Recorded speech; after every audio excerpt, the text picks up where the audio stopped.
Dans une vraie équipe, on a tous un objectif commun. On ne se bat pas pour soi, non, mais pour tout le monde. C'est un pour tous et pas chacun pour soi.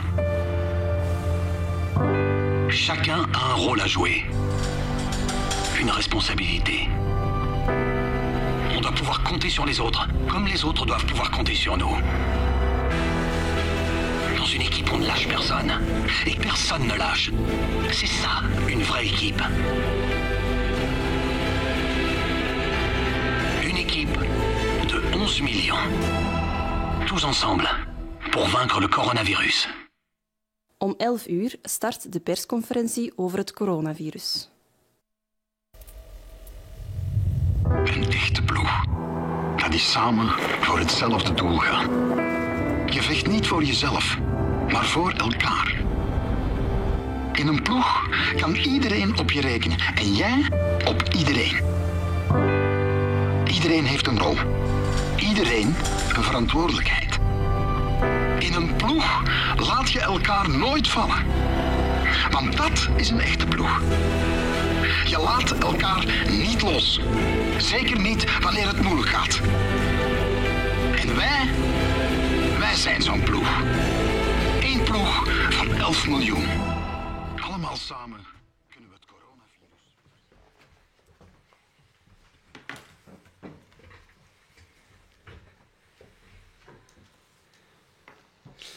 Goedemorgen iedereen, bonjour à toutes et tous. On espère que vous vous portez bien.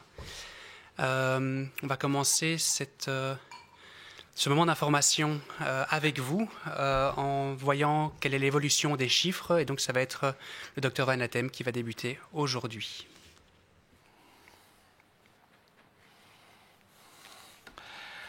Goedendag iedereen, bonjour à toutes, bonjour à tous.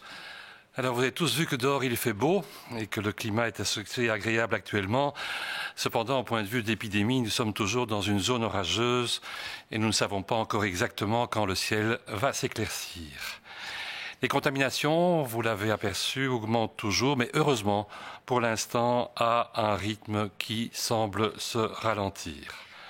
En même temps, nous avons des signaux préoccupants, il faut bien le dire, de la part de certains hôpitaux dans lesquels le nombre d'admissions continue à augmenter, aussi bien d'ailleurs dans les lits classiques généraux qu'au niveau des soins intensifs. Une lueur d'espoir dans tout ceci, le taux de décès qui actuellement, de manière de plus en plus évidente, montre l'impact de la vaccination dans les maisons de repos et les maisons de repos et de soins. Alors quant aux chiffres, et vous le voyez sur la première diapositive, la semaine dernière, nous avons eu en moyenne 2394 nouvelles contaminations par jour. Ceci est clairement toujours une augmentation, qui est une augmentation de 12% par rapport à la moyenne de la semaine qui précède. Il faut cependant relever que ceci est moins important qu'augmentation que ce que nous dénotions les jours précédents, où elle était encore de l'ordre de 25%.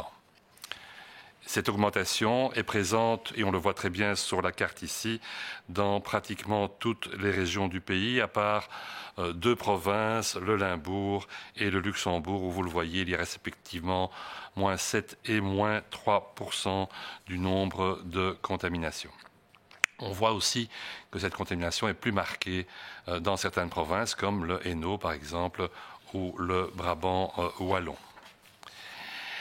Les contaminations se manifestent, et on le voit sur la nouvelle diapositive, dans toutes les tranches d'âge, sauf, et j'ai envie de dire heureusement, chez les personnes les plus âgées, puisque chez les personnes de plus de 80 ans, nous avons une faible diminution de 3%, et chez les personnes de plus de 90 ans, nous avons une diminution de 27%.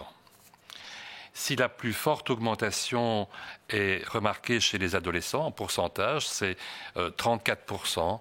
C'est malgré tout toujours en nombre absolu chez les personnes de 40 ans que l'on observe le plus de cas. Une fois de plus, le monde des adolescents et des enfants qui a une augmentation est essentiellement un miroir de l'augmentation qui se passe dans la population active, mais ne dépasse pas le nombre en question. Si on s'intéresse cette fois-ci aux hospitalisations, elles ont augmenté. C'est extrêmement clair, ou ça commence à être clair plutôt sur la courbe que vous voyez ici. Ça se dénote mieux dans les petites barres rouges que vous voyez en bas à droite. On a enregistré une moyenne de 149 nouvelles hospitalisations par jour, ce qui représente 20% de plus que la semaine précédente. Et à nouveau, comme pour les contaminations, ces hospitalisations augmentent dans l'entièreté du pays. Comme vous le savez, depuis de nombreuses semaines, on vous parle d'un plateau. Et ce plateau, entre autres, au niveau des hospitalisations, nous mettait entre 100 et 150 admissions par jour depuis de nombreux mois. Nous avons eu effectivement un pic particulièrement élevé vendredi passé, puisqu'il y a eu, in fine, 204 admissions ce jour-là. C'est un nombre élevé, tout à fait, qui fait nettement un pic par rapport au plateau que nous connaissions. Heureusement, les chiffres de ces derniers jours, quoiqu'encore élevés, ne montrent pas une poursuite de cette augmentation. L'augmentation que l'on a maintenant dans les hospitalisations suit celle que l'on a eue dans les contaminations. Et actuellement, les hospitalisations représentent à peu près 6% du nombre de contaminations que l'on constate. Ceci nous amène à avoir actuellement en Belgique 1936 patients hospitalisés. C'est une augmentation de 12%. Et parmi tous ces patients, 410 patients sont hospitalisés en soins intensifs. Là aussi, c'est une augmentation de l'ordre de 18%. Il faut rappeler qu'au début février, nous tournions autour des 300 patients hospitalisés en soins intensifs. Cette augmentation de l'occupation des soins intensifs se manifeste dans la plupart des provinces. Elle est actuellement la plus prononcée au niveau de la province d'Anvers.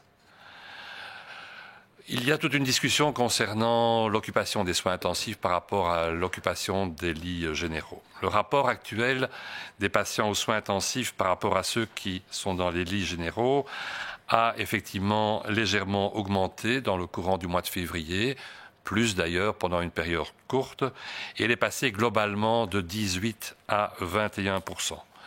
Mais ceci reste dans le range de ce que l'on a connu les mois précédents. Selon le moment dans l'épidémie, par exemple, selon la période que l'on examine, le rapport des patients entre soins intensifs et lits généraux a oscillé entre deux extrêmes de à peu près 18 et 30%. Le pourcentage de patients sur le nombre total de patients hospitalisés qui doivent recevoir une assistance respiratoire est actuellement de 11%. Ce pourcentage a également effectivement légèrement augmenté depuis début février, mais reste présent dans la courbe, le nombre que l'on connaît classiquement entre 8 et 15%.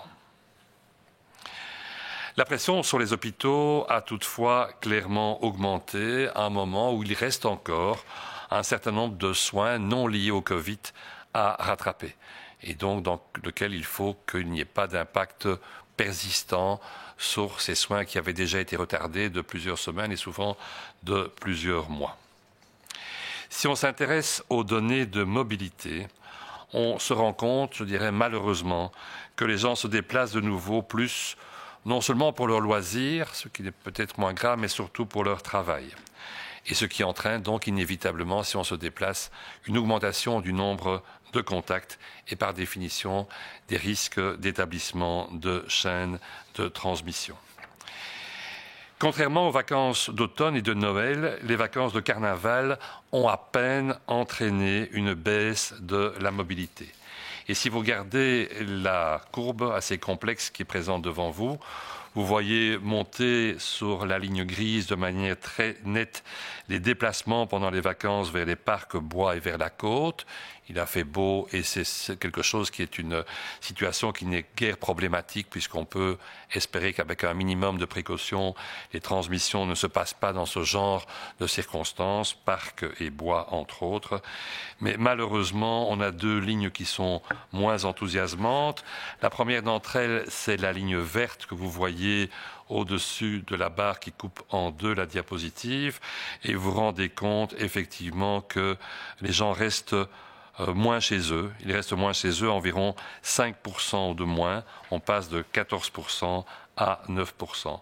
Et surtout, très nettement, on a une réaugmentation des déplacements pour le travail, puisque actuellement, cette augmentation est de l'ordre de 14%. C'est la ligne bleue que vous voyez là en dessous. On est passé de moins 34 à moins 20% après les vacances. Donc non seulement les vacances n'ont pas entraîné une forte diminution au niveau du travail, mais en plus, après les vacances, on a repris plutôt sa voiture que son ordinateur sur sa table de bureau à domicile. Et vous savez que c'est une situation que l'on ne peut que déplorer et qu'on ne peut qu'encourager, à contrario, de reprendre actuellement encore au maximum le télétravail, dans toute la mesure du possible, bien sûr, pour diminuer ses contacts au travail. Et on sait que ce genre de mesure conduit dans les semaines qui suivent à une diminution des contaminations et par la suite des hospitalisations. Prenons un point positif. Le point positif, c'est ce qui se passe actuellement dans les maisons de repos et de soins. La situation continue à s'améliorer de manière nette. On vous en parlera, comme d'habitude, plus en détail encore vendredi.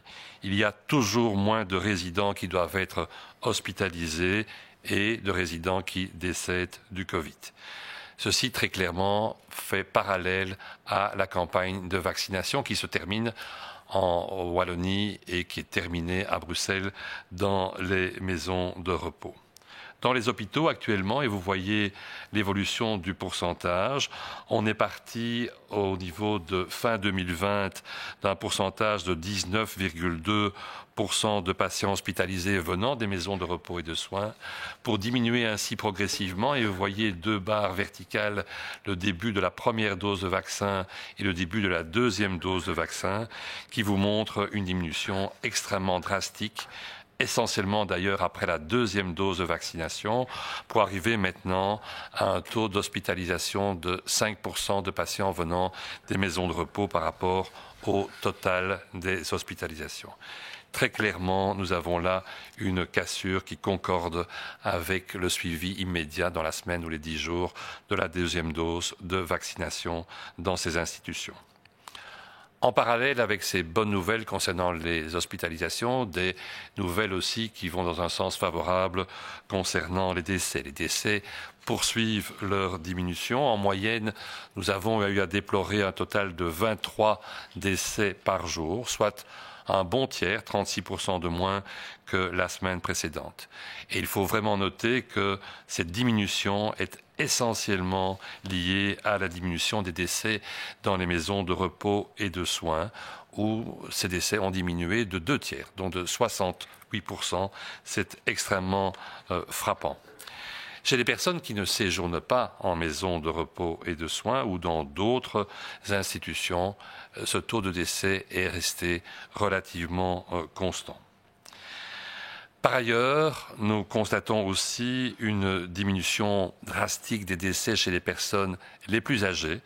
Et si on prend les chiffres pour les personnes de plus de 85 ans, nous avons une diminution de 51% des décès par rapport à la semaine précédente.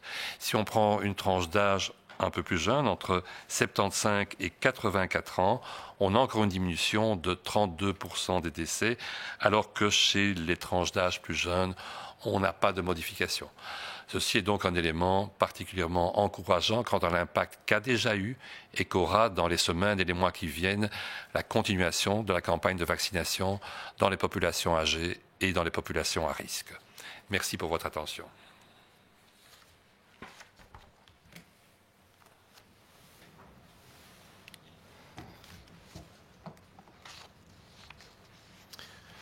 Bonjour tout le monde. Goedemorgen iedereen.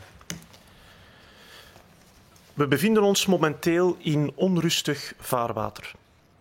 En het is nog niet duidelijk wanneer de wind zal gaan liggen. De besmettingen stijgen nog steeds, maar gelukkig is het tempo van de stijging aan het vertragen. Tegelijkertijd zijn er onrustwekkende signalen vanuit de ziekenhuizen, met een hoger aantal opnames, een aanhoudende stijging van het aantal bezette bedden door COVID-patiënten En dit zowel op de algemene afdeling als op de intensieve zorgen. Beter nieuws komt er met betrekking tot het aantal overlijdens. De sterftecijfers tonen nu meer en meer een duidelijk en ontegensprekelijk effect van de vaccinaties in de woonzorgcentra. De afgelopen week werden er gemiddeld 2394 nieuwe besmettingen per dag vastgesteld. Dat is een toename van 12% op weekbasis. Deze toename ligt wel lager dan deze van de voorbije dagen, toen er stijgingen tot plus 25% waren. De toename in het aantal besmettingen doet zich voor in alle gewesten. Er zijn wel 2 provincies, met name Limburg en Luxemburg, waar we een bescheiden daling zien van respectievelijk -7% en -3%. De toename van het aantal besmettingen doet zich voor bij alle leeftijdsgroepen, behalve bij de 80-plussers. Bij de 80ers zien we dalingen van -3% en bij de 90ers van -27%.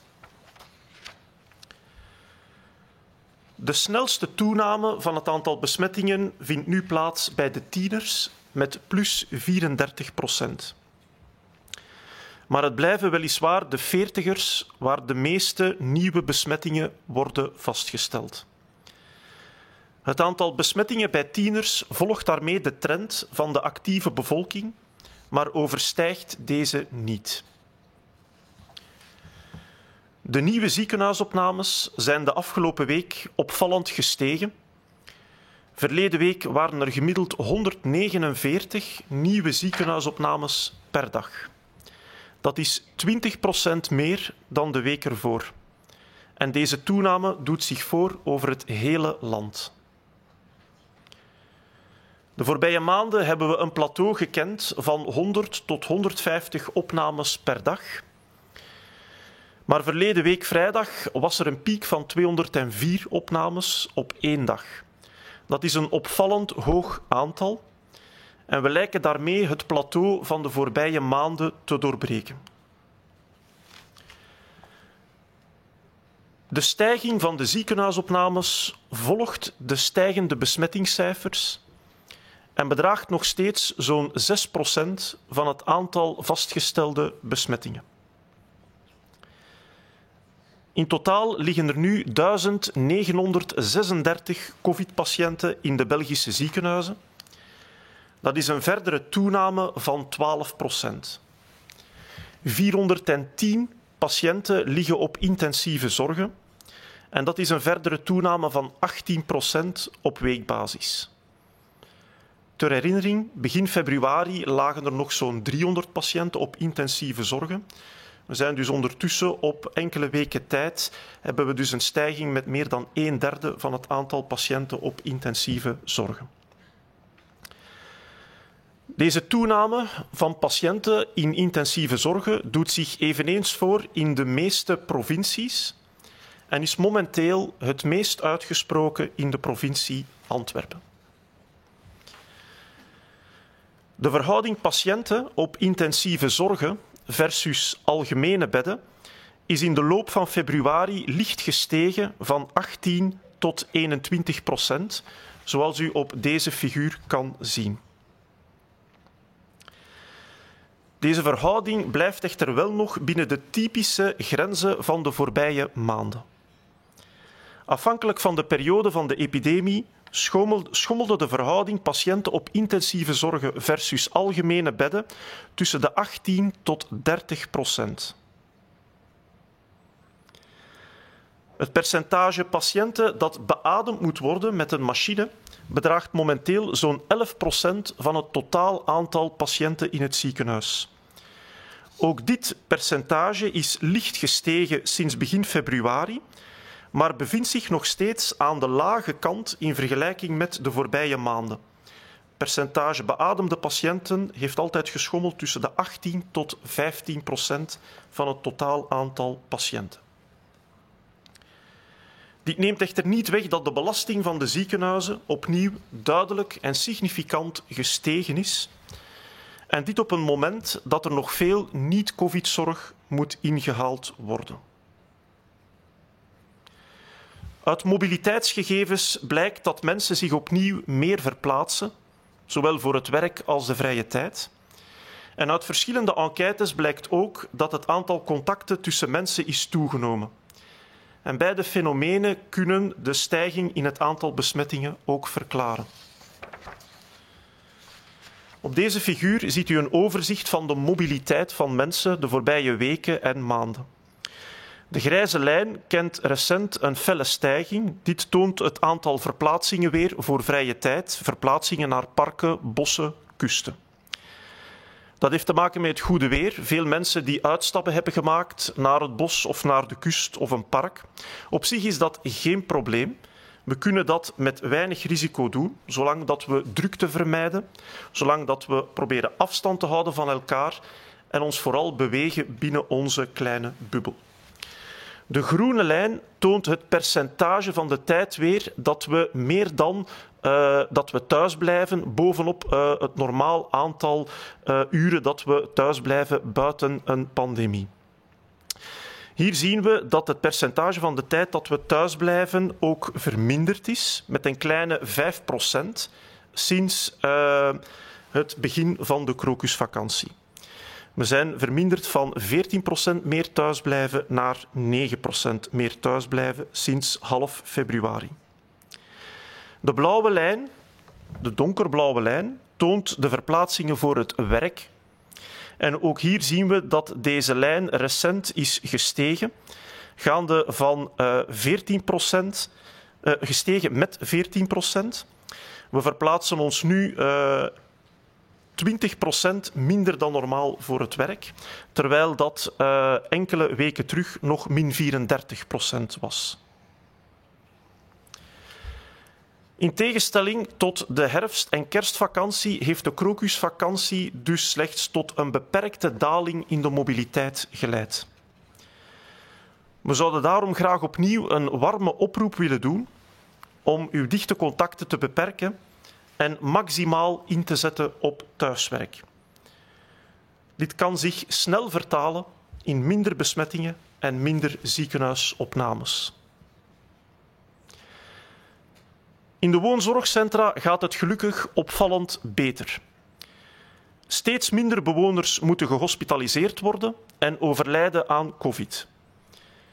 We zien hierin duidelijk de handtekening van de vaccinatiecampagne. In de ziekenhuizen is het percentage patiënten uit woonzorgcentra ondertussen verder gezakt tot 5,1% van het totaal aantal patiënten, in vergelijking met 19,2% eind vorig jaar. En dat kan u volgen op de groene lijn hier. Deze groene curve toont ook een duidelijke knik in het aantal patiënten of in het percentage patiënten in het ziekenhuis dat uit woonzorgcentra komt. En dit vooral na de tweede vaccinatieronde in de vaccinatiecentra. Ook de overlijdens gaan verder in dalende lijn. Gemiddeld vielen er de afgelopen week elke dag in totaal 23 overlijdens te betreuren omwille van COVID. Dat is 36% lager dan de week ervoor.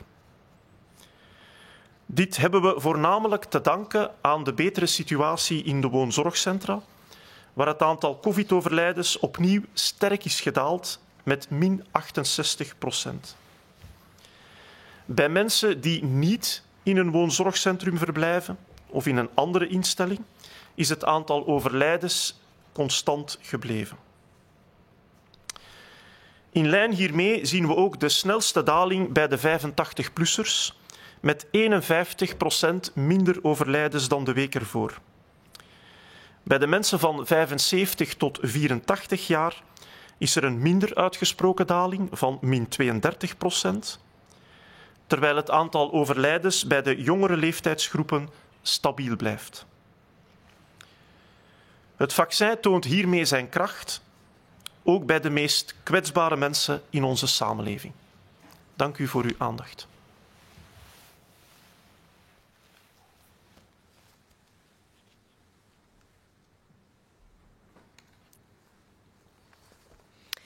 Mesdames et messieurs, bonjour. Au cours de la dernière semaine, plus de 120 000 personnes supplémentaires ont été vaccinées. Cela porte à 1,5 million le nombre de personnes ayant pu bénéficier d'une première dose de vaccin jusqu'ici. Parmi ces personnes, l'on compte les plus fragiles, celles qui résident en maison de repos et de soins, et dont on sait combien elles ont souffert des précédentes vagues de la pandémie. L'on compte aussi les professionnels de la santé. Ce sont en effet eux qui permettent à notre système de soins de santé de fonctionner. Au cours des prochaines semaines, les soignants de la première ligne qui n'ont pas encore été vaccinés bénéficieront eux aussi de leur première injection. Ce faisant, ils viendront grossir les rangs de ceux qui bénéficient à ce stade d'une protection optimale contre le coronavirus. Face à la pandémie, c'est là toute la philosophie de la stratégie de vaccination. Traiter en priorité les plus fragiles d'une part et les plus exposés au sein du système de santé d'autre part. Depuis le début de la pandémie, les soignants sont au front pour traiter toujours et sauver souvent les patients qui ont été sévèrement touchés par la Covid-19. Aujourd'hui encore, les soignants sont ceux dont les Belges ont le plus besoin pour tenir face aux multiples rebonds de l'épidémie. Si bien que l'accès des soignants à la vaccination ne relève en rien d'une faveur qui leur est accordée ou d'un privilège qui leur serait fait, mais bien d'offrir la capacité à tous les citoyens du pays de pouvoir compter sur leur présence à leur côté en cas de besoin. Alors que l'on s'interroge sur la nouvelle flambée du virus, veiller à ce que le corps soignant puisse continuer à mener à bien toute l'activité diagnostique et thérapeutique, sans interruption ni délai, n'a jamais semblé si primordial. Bien sûr, nous entendons les critiques qui sont formulées et les demandes pressantes d'accélération de la campagne de vaccination. Nous veillons d'ailleurs systématiquement à analyser la pertinence et la faisabilité des suggestions, sans œillères ni a priori. Si bien que la stratégie que nous suivons fait continuellement l'objet d'adaptations dans le seul et unique but d'en améliorer la portée et la rapidité de mise en œuvre. Il y a un temps pour les mots et un temps pour l'action. Près de 200 000 doses de vaccins sont à présent disponibles. Les invitations ont été lancées à large échelle selon divers canaux. La priorité est offerte aux soignants et nous les invitons à répondre à l'appel très rapidement. Au-delà de la confiance que leur exemple apporte aux personnes qui s'en remettent à leurs conseils en matière de santé, il s'agit aussi de s'assurer qu'ils seront une fois encore au rendez-vous pour soigner ceux qui auront besoin d'eux. Je vous remercie pour votre attention.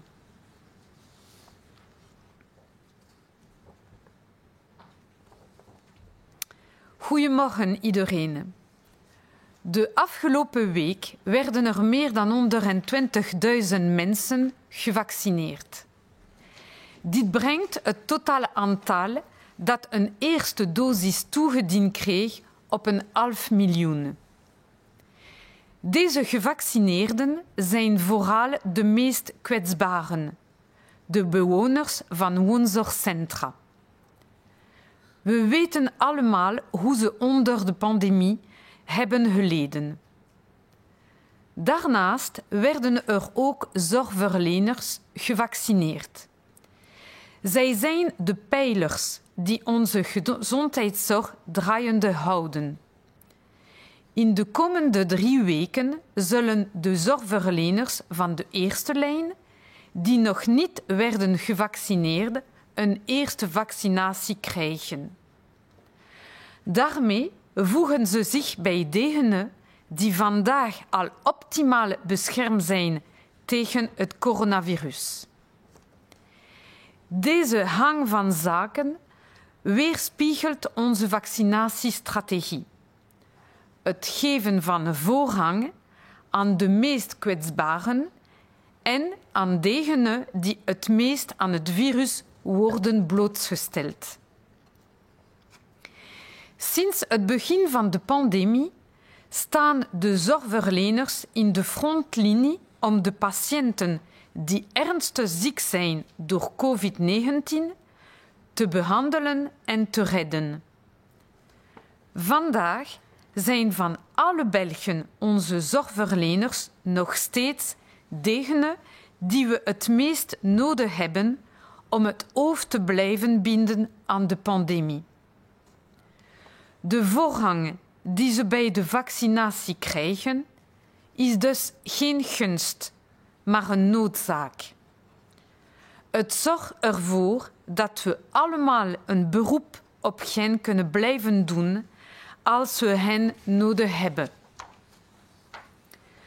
Terwijl we misschien voor een nieuwe opstoot van het virus staan, is het immers van groot belang dat het zorgpersoneel alle diagnostische en therapeutische activiteiten zonder onderbreking of vertraging kan voortzetten. Natuurlijk horen we de kritische opmerkingen en de dringende eisen om de vaccinatiecampagne te versnellen. We analyseren systematisch een relevantie en haalbaarheid zonder a priori. We passen onze strategie, waar nodig, voortdurend aan, met als enig doel de reikwijdte en de snelheid van de vaccinaties te verbeteren. Er is een tijd van woorden en er is een tijd van actie. Momenteel liggen er bijna 200.000 vaccins klaar.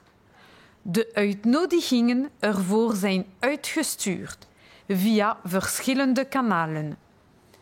De zorgverleners krijgen voorrang en we nodigen uit om er zeer snel op in te gaan. Naast het vertrouwen dat hun voorbeeld geeft aan mensen die hen om gezondheidsadvies vragen, laat het vaccin hen toe om er te blijven staan voor de mensen die hun zorgen nodig hebben.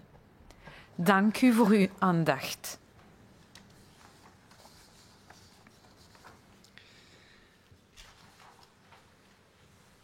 Troisième partie de notre moment d'information, ce sont les questions reçues de la presse. Nous en avons reçu 4 aujourd'hui.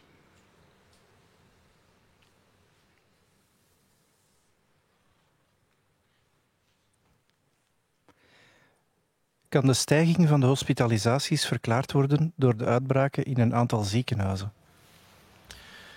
Nee. De stijging van het aantal ziekenhuisopnames is niet alleen te wijten aan uitbraken in een aantal ziekenhuizen. De precieze cijfers daarover hebben we niet, maar het is wel zo, wanneer je kijkt naar de stijging van het aantal ziekenhuisopnames, dat die de stijging in het aantal besmettingen lijken te volgen. Ze bedragen ongeveer een kleine 6% van het totaal aantal vastgestelde besmettingen en dat is in principe ook wat we verwachten. We zien trouwens ook dat de stijging in de ziekenhuisopnames zich voordoet in alle 3 de gewesten van het land en in quasi alle provincies. En dat kan je niet verklaren door lokale ziekenhuisuitbraken.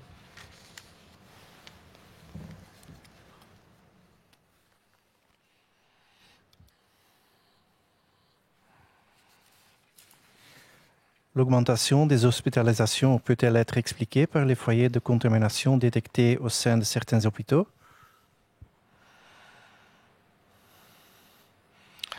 Alors, s'il est clair qu'il y a eu des foyers nosocomiaux dans certains hôpitaux et par dans le pays, la réponse à la question, c'est non, on ne peut pas seulement l'attribuer à ce type de foyer. On n'a pas de chiffres extrêmement précis de répartition entre ce qui est lié au foyer et ce qui est lié au reste de la situation, mais il faut rappeler ce qu'on a dit dans la conférence de presse, c'est que actuellement, globalement, on a une augmentation dans toutes les régions du pays, dans quasi toutes les provinces, et que globalement, on retrouve à peu près un taux d'hospitalisation de 6% par rapport au total de nouvelles contaminations. Donc il y a plusieurs facteurs qui jouent, et pas seulement ces clusters dans certains hôpitaux. Au vu des chiffres actuels, peut-on parler de troisième vague, de vaguelette ou est-ce prématuré? Alors, comme nous sommes en Belgique, ceci n'est pas une troisième vague, aurait dit Magritte. Et je me permets de l'appeler une vaguelette. Mais il ne faudrait pas en même temps que l'arbre cache la forêt. Je pense que vous avez eu votre lot de maximes. En pratique, ça veut dire qu'il faut s'attacher à continuer à chercher pourquoi nous avons eu cette augmentation, de voir quelle est la raison. S'agit-il des variants? S'agit-il d'une baisse de compliance à un certain nombre de mesures? Et il faut s'attacher à renforcer, chacun d'entre nous, les mesures que nous prenons pour rompre les chaînes de transmission, pour éviter que nous soyons des vecteurs du virus. Et donc, je dirais une fois de plus, peut-être une des dernières fois aussi fort, de reprendre la situation en main de manière à ce que cette période hivernale se terminant, les vaccins étant en phase d'augmentation, nous n'ayons plus ce spectre devant nous de troisième vague.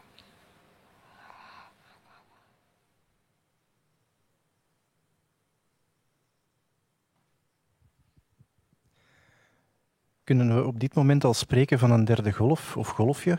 Of is dat nog voorbarig? Nee, het is nog te vroeg om te kunnen spreken over een derde golf of een golfje. Ik denk dat een derde golf nog steeds kan vermeden worden. Maar er is wel degelijk een risico dat dit het begin is van een derde golf. Je kan pas spreken van een golf of een golfje zodra die zich beter aftekent en daarvoor is het momenteel nog te vroeg. Het is nog altijd mogelijk dat er een stabilisatie in de cijfers komt of dat er opnieuw een daling in de cijfers kan komen. Ik ben overtuigd dat we deze trend ook kunnen omkeren, mits we er goed op letten om onze dichte contacten te beperken en de basismaatregelen goed te blijven respecteren. Dit biedt ongetwijfeld de beste perspectieven voor versoepelingen in de toekomst, in de maanden april en mei. Frankrijk laat vanaf nu het AstraZeneca-vaccin toe voor 65 tot 75-jarigen met onderliggende aandoeningen. Wat zeggen de recente studies, bijvoorbeeld uit het Verenigd Koninkrijk, daarover?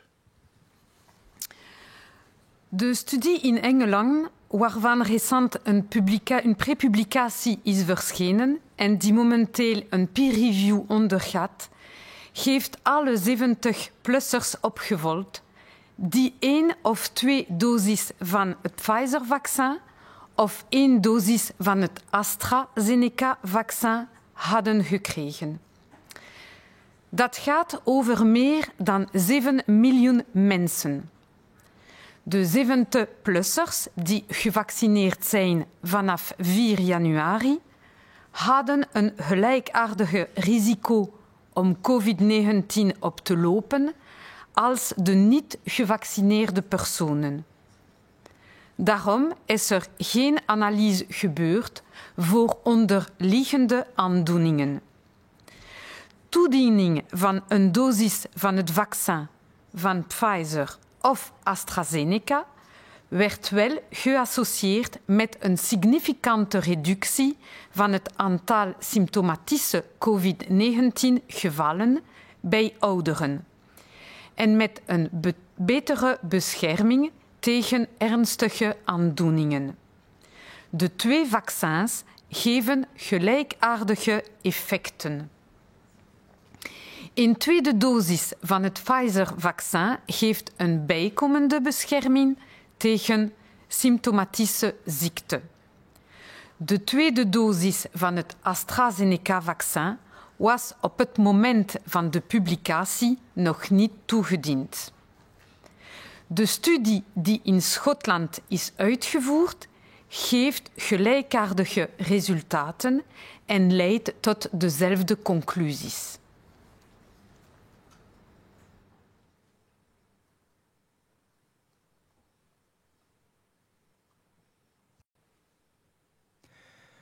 La France permet désormais le vaccin AstraZeneca pour les 65 à 75 ans avec comorbidité. Qu'en disent les dernières études, notamment au Royaume-Uni? Alors l'étude qui a été menée en Angleterre et qui fait d'ailleurs l'objet d'une prépublication est actuellement en cours de révision par les pairs ou peer review. Cette étude a suivi tous les adultes âgés de 70 ans et plus, soit plus de 7 millions de personnes qui ont reçu 1 ou 2 doses du vaccin Pfizer ou 1 dose du vaccin AstraZeneca. Les personnes âgées de plus de 70 ans qui ont été vaccinées à partir du 4 janvier avaient un risque face à la Covid-19 comparable à celui des personnes non vaccinées. Pour cette raison, il n'y a pas eu d'analyse spécifique pour les comorbidités. La vaccination avec 1 dose de Pfizer ou 1 dose d'AstraZeneca a été associée à une réduction significative des cas symptomatiques de Covid-19 chez les personnes âgées, avec aussi une meilleure protection contre les maladies graves. Les 2 vaccins ont des effets similaires. Une 2e dose de Pfizer apporte un supplément de protection contre les maladies symptomatiques. À ce moment-là, les 2e doses d'AstraZeneca n'avaient pas encore été mises en place en Angleterre au moment de la publication. L'étude menée en Écosse produit des résultats similaires et mène aux mêmes conclusions. Les médecins généralistes demandent à pouvoir vacciner. Vont-ils être intégrés dans la campagne? Alors, les médecins généralistes jouent un rôle essentiel dans la campagne de vaccination. En premier lieu, pour la confiance qu'ils inspirent à leurs patients, afin de les motiver à se faire vacciner. Dans le cadre de la vaccination de masse, la logistique requise n'est, à l'heure actuelle, pas compatible avec une vaccination en cabinet médical. Non seulement en raison de la conservation des vaccins, mais aussi en raison de l'obligation de vacciner au moins 10 personnes dans un délai maximal de 6 heures. De plus, distribuer de petites quantités de vaccins à un nombre très élevé de cabinets médicaux n'est pour l'instant pas une suggestion susceptible d'accélérer la campagne de vaccination. Néanmoins, leur rôle sera crucial pour atteindre des personnes qui sont incapables de se déplacer vers un centre de vaccination, notamment pour des raisons de santé, et en particulier dans le rôle qu'ils pourront jouer au sein des équipes mobiles qui seront rapidement mises en place.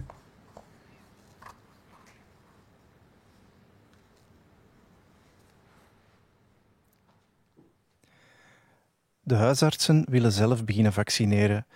Gaan ze in de campagne opgenomen worden? De huisartsen spelen een essentiële rol in de vaccinatiecampagne. In de eerste plaats omdat zij hun patiënten het nodige vertrouwen geven in de vaccinatie. In het kader van de grootschalige vaccinatiecampagne laat de vereiste logistieke inspanning niet toe om in de huisartsenpraktijken te vaccineren. Het gaat niet alleen om de bewaring van de vaccins, maar ook omwille van de verplichting om minstens 10 personen in een maximale tijdspanne van 6 uur te vaccineren. Bovendien, de suggestie om kleine hoeveelheden vaccins te verdelen over een groot aantal huisartsenpraktijken zal de vaccinatiecampagne niet versnellen. Niettemin zullen de huisartsen een belangrijke rol spelen om via de mobiele vaccinatieteams patiënten te bereiken die niet in staat zijn zich te verplaatsen naar een vaccinatiecentrum, bijvoorbeeld door gezondheidsredenen.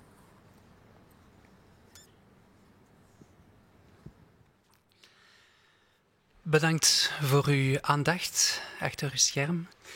Tot vrijdag om 11 uur voor de volgende persconferentie.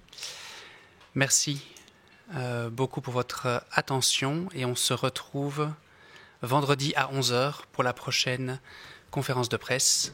Une bonne semaine.